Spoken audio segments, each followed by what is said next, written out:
대비한 지자체의 집회 제한 조치에 대해 고무줄 잣대라는 논란이 일고 있습니다. 불편한 쪽은 그냥 금지를 시켜버리고 자신들이 불편한 집회만 막고 있다는 반발이 나오고 있습니다. 정치인들의 다주택 사례가 알려지면서 논란이 확산되고 있습니다. 우리 여수 지역도 거기에 자유로울 수가 없거든요. 시장, 군수 등 지역의 고위공직자들에게도 시선이 쏠리는 분위기입니다. 광주발 코로나19 확산세가 전남 서부권으로 빠르게 이어지고 있습니다. 광양 지역에서도 해외에서 입국한 30대가 확진 판정을 받았습니다. 때이른 수확기를 맞은 복숭아가 수출길에 오르면서 농가에 효자 노릇을 하고 있습니다. 고흥의 극조생종 복숭아 수확 현장을 취재했습니다. 여러분 안녕하십니까? 목요일 밤 여수 MBC 뉴스데스크입니다. 코로나19 사태가 장기간 이어지자 지자체들이 감염병 확산에 대비한다면서 일부 집회를 제한하고 있습니다. 물론 필요한 조치이기는 하지만 헌법상 보장된 권리를 시 입맛대로 무분별하게 막고 있다는 반발도 나오고 있습니다. 반면 더 큰 집회는 허가를 내주는가 하면 시장이 참석하는 100명 넘는 행사는 예정대로 진행해 논란을 키우고 있습니다. 오늘 첫 뉴스 문형철 기자입니다. 사용 연장 여부를 두고 여수시와 인근 주민들의 대립이 이어져온 만흥 쓰레기 매립장입니다. 지난 3월 말까지만 운영하겠다는 약속이 지켜지지 않자 주민들은 4월부터 여수시를 상대로 운영 중단을 촉구하는 집회를 열 예정이었습니다. 지난달까지 경찰에 낸 집회 신고는 모두 3차례. 그러나 번번이 무산됐습니다. 코로나 감염 예방을 이유로 여수시가 집회 금지 명령을 내렸기 때문입니다. 코로나19 영향이 아주 심각하기 때문에 그것도 감안하고 또 쓰레기 대람 그런 문제들도 감안해서 저희들이 적절하게 이렇게. 문제는 이 같은 조치가 차별적으로 이루어졌다는 점입니다. 지난달 플랜트 노조의 출정식과 결의대회는 10,000명 이상이 참석한 가운데 진행됐고 그 밖의 집회와 농성도 곳곳에서 이어졌습니다. 주민들은 지자체가 자신들의 입맛대로 행정력을 휘둘렀다며 분노하고 있습니다. 뛰어앉기도 계획을 했었고 방역 문제도 전부 준비가 돼 있었고 불편한 쪽은 그냥 금지를 시켜버리고 자기하고 상관이 없는 쪽은 집회를 하게 내둬버리고 위험도에 대한 명확한 근거나 기준도 없이 각 실무부서에서 집회 금지 여부를 결정하는 것도 문제로 지적됩니다. 이게 집회의 사실 주제에 따라서 관련 부서에다 맡긴다는 거는 객관적이고 중립적인 판단이 사실 가능할 수가 없고 특히 어떤 집회는 허용되고 어떤 집회는 허용되지 않는 이런 평등 원칙이 위반하는 소지가 상당히 많이 있다고 보입니다. 헌법에 보장된 주민들의 기본권은 코로나 확산 우려를 이유로 제한됐지만 광주 지역 확진자가 급증한 지난주 여수 문화홀에서는 일부의 우려에도 불구하고 권오봉 시장 등 150명가량이 참석한 가운데 장학금 전달식이 진행됐습니다. MBC 뉴스 문형철입니다. 네, 광주권 코로나19 관련 속보입니다. 최근 감염의 고리는 어느 정도 확인됐지만 새로운 진원지가 계속 생겨나자 광주시가 사회적 거리 두기를 3단계로 격상하는 방안을 검토하고 나섰습니다. 우종훈 기자가 취재했습니다. 광주에서 발생한 코로나19 확진자가 전국에서 가장 많은 비중을 차지하고 있습니다. 어제 하루 전국 확진자의 절반이 넘는 15명이 광주에서 발생했습니다. 금양 오피스텔에서 시작된 코로나 확산은 광주 사랑교회를 거쳐 광주 고시학원 등으로 진원지를 옮겨 어제 하루만 15명이 추가됐습니다. 광주의 지역 감염이 두 자릿수를 기록한 건 지난 27일 이후 네 번째고 16명의 확진자가 나온 지난 4일 이후 나흘 만입니다. 광주가 15명, 대전이 6명, 그리고 경기, 서울, 인천 등 수도권에서 발생하였습니다. 코로나 확산이 방문 판매 사무실이 있는 금양 오피스텔을 중심으로 밝혀지면서 연결고리를 찾은 건 다행이지만 감염이 전 연령대로 확대되고 있고 새로운 장소에서 확진자가 꾸준히 나오고 있는 것도 우려스럽습니다. 방문 판매 관련 접촉자를 중심으로 확진자가 나올 때는 대부분 60대 이상 장년층이었지만 교회와 사우나, 휴대전화 대리점에서도 확진자가 나오면서 12개월 영아가 확진 판정을 받는 등 전 연령대로 확대되는 모양새입니다. 광주시 방역당국은 확진자가 사흘 연속 두 자릿수로 나올 경우 2단계인 사회적 거리두기 수준을 3단계로 격상하는 방안을 고려하고 있습니다. 3단계로 격상되면 10인 이상의 모든 모임과 행사가 금지되고 모든 학교가 원격 수업을 하거나 휴교해야 합니다. 3단계로 격상할 경우에는 경제 부분을 어떻게 할 것인지에 대한 총체적인 대책이 마련될 거라고 생각합니다. 광주시 방역당국은 추가 확산을 막기 위해 지하에 있는 고위험 시설 가운데 밀접, 밀폐, 밀집 등 이른바 3밀에 해당하는 공간을 파악한 뒤 집합금지 행정명령을 내리기로 했습니다. MBC 뉴스 우종훈입니다. 네, 코로나19가 서부권을 중심으로 전남 지역으로도 급속히 확산되고 있습니다. 영암 금정면 사무소에서 공무원 1명이 추가 확진 판정을 받으면서 군청과 면사무소 3곳이 폐쇄됐고 광양에서도 해외 입국자가 양성 판정을 받았습니다. 김한수 기자입니다. 전남 30번째 확진자인 영암군 금정면장과 접촉한 30대 여성 공무원이 코로나19 확진 판정을 받았습니다. 사회복지사인 공무원은 지난 6일 영암군청을 들렀고 인근 2개 면사무소 직원들과도 접촉했습니다. 방역당국은 영암군청과 금정, 시종, 서원면사무소 등 행정기관 4곳을 긴급 폐쇄하고 방역에 들어갔습니다. 또 사회복지사가 들렀던 관내 경로당 3곳도 문을 닫았습니다. 방역당국이 접촉자를 파악하고 있는 가운데 해당 관공소에 근무하는 직원들은 모두 코로나19 진단검사를 받았습니다. 영암군청 직원들에 대한 전수검사가 이뤄지면서 보건소 앞마당에는 대기 인원들로 긴 줄이 생겼습니다. 검사 대상은 모두 600명 이상에 달합니다. 영암군 관공서가 줄줄이 문을 닫으면서 행정 공백이 불가피한 상황. 면사무소에 서류 업무를 보러 온 지역민은 뒤늦게 폐쇄 소식을 듣고 분통을 터뜨립니다. 공무원이 돌아다니고 그렇게 되면 여기 면민들이라든지 여기 우리 국민들이 어떻게 저기 하겠어요? 믿고 살겠어요? 제발 정부에서 하라는 대로 지켜주고. 전남 31번째 확진자의 조카가 다니는 화순의 초등학교 한 곳도 등교 중단 조치가 내려졌고 교직원 39명에 대한 진단검사가 실시되고 있습니다. 광주 고시학원발 확진자인 목포에 사는 전남 29번째 확진자와 관련해 진단검사를 받은 147명은 모두 오늘 음성 판정을 받았습니다. 한편 지난 7일 인천공항으로 입국한 우즈베키스탄 국적의 30대가 광양시 보건소에서 코로나19 확진 판정을 받아 전남의 확진자는 모두 32명으로 늘었습니다. MBC 뉴스 김한수입니다. 네, 광양시가 코로나19 감염 예방을 위해 동부권에서 처음으로 청사 내 전자출입 명부를 운영합니다. 광양시는 오늘부터 방문자가 일회용 QR코드를 활용해 청사에 들어올 수 있도록 기기를 설치하고 일정 기간이 지나면 명부에 등록된 개인정보를 폐기할 방침입니다. 수도권 집값 폭등 논란 속에 집을 2채 이상 가진 정치인들이 공개되면서 눈총을 받고 있습니다. 우리 지역도 투기 지역 등지에 2채 이상 집을 가진 국회의원들이 2명이나 포함됐는데요. 논란이 갈수록 더 확산될 전망입니다. 김종수 기자가 보도합니다.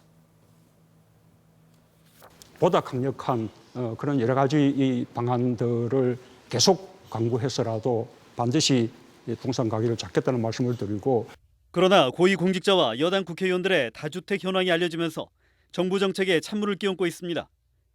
게다가 이와 관련한 곱지 않은 시선은 지역구 의원으로 향하고 있습니다.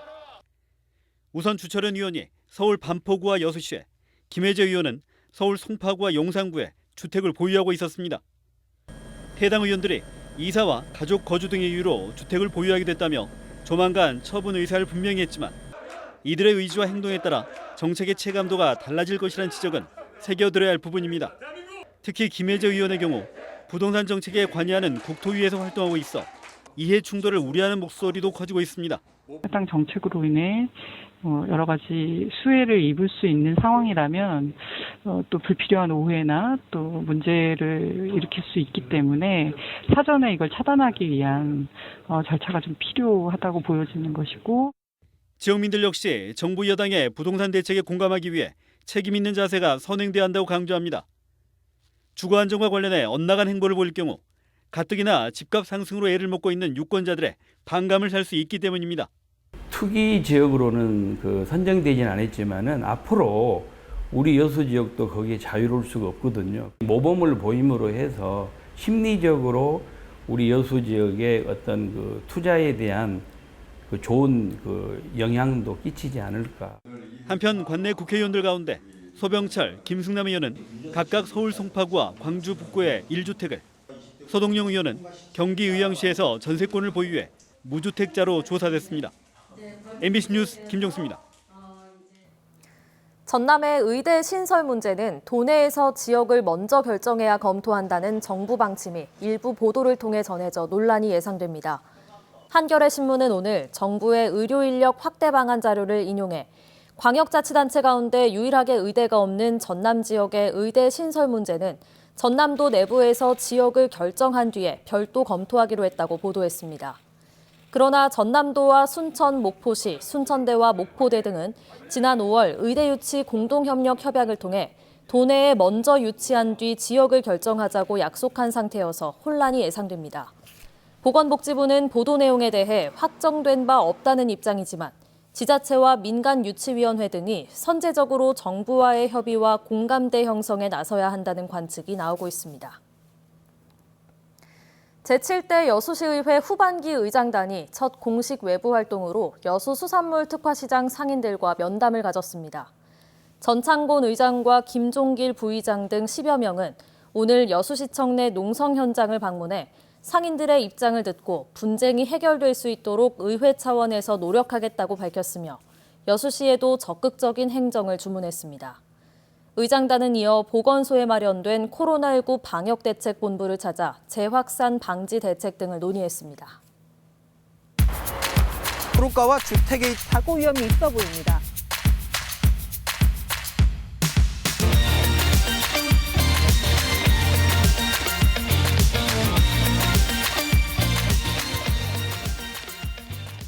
네, 고흥 지역에서 복숭아 수확이 본격적으로 시작됐다고 합니다. 네, 아직 복숭아가 나오기에는 조금 이른 시기인데요. 고흥에서는 극조생종 복숭아를 재배하는 곳이 많다고 하네요. 수확이 빨라지니까 수요처도 많고 올해는 또 작황도 좋아서 모처럼 지역 농가의 효자 노릇을 하고 있다고 합니다. 김주희 기자가 수확 현장 다녀왔습니다. 고흥 극조생종 복숭아가 탐스럽게 연글었습니다. 고흥 복숭아 수확은 지난달 중순부터 본격적으로 시작됐습니다. 올해 작황은 예년 수준을 20% 이상 웃돌고 있습니다. 과양면 1원 24헥타르 면적에서 예상되는 생산량만 230여 톤에 이를 것으로 전망됩니다. 현재 가격도 3kg 박스당 16,000원 선으로 비교적 좋은 편입니다. 고흥 극조생종 복숭아는 육질이 연하고 과즙이 많은 것이 특징인데 당도도 11브릭스 정도로 평균치 이상입니다. 고흥 복숭아는 코로나19의 확산 추세 속에서 비대면 판매 방식으로 큰 성과를 거두고 있습니다. 전체 판매량의 40%가량이 비대면 방식으로 전국으로 팔려나가고 있습니다. 조생종 복숭아를 지역 특산품으로 육성하기 위해서 다양한 시책들을 펼치고 있습니다. 특히 대형 유통업체하고 연결해서 출하 지원을 실시하고 있습니다. 특히 고흥 복숭아의 상품성을 인정받아 지난해에 이어 올해 안정적으로 홍콩으로 수출되고 있습니다.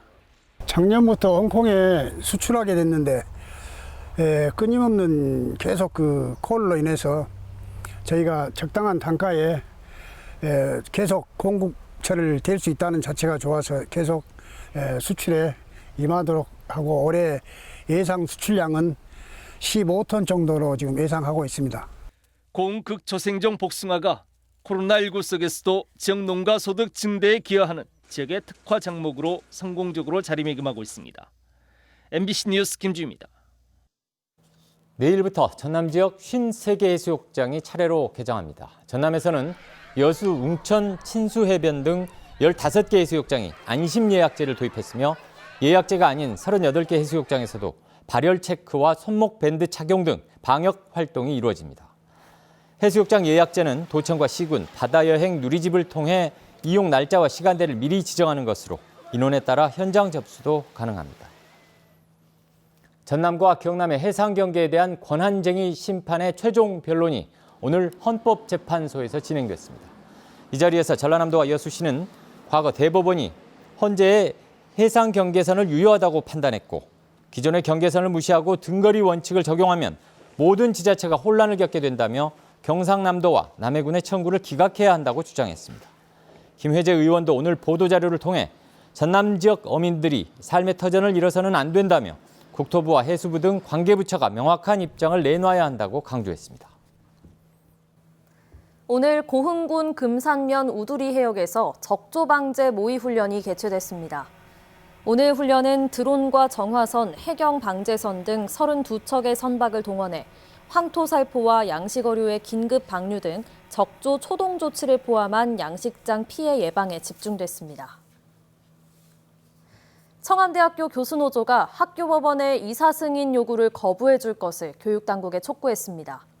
전국 교수노동조합 청암대학교 지회는 오늘 교육부 청사 앞에서 기자회견을 열고 강명훈 전 총장이 부당하게 학사에 개입하는 것을 방지하기 위해서는 학교법인 청암학원이 요청한 임원 취임 승인을 취소해야 한다고 주장했습니다. 학교법인은 전임 이사들의 임기가 만료됨에 따라 최근 이사 3명의 승인을 교육부에 요청했고 교수노조는 해당 이사들은 강명훈 전 총장의 측근이라며 선임을 반대하고 있습니다. 여수광양 항만공사가 제11회 여수광양항 국제포럼을 개최했습니다. 이 자리에서 공사는 오는 2030년까지 1조 2천억 원을 투자해 4차 산업혁명 기술이 적용된 총 물동량 4.3억 톤 신재생에너지 자급률 100%의 항만 시스템을 구축한다는 비전을 선포했습니다.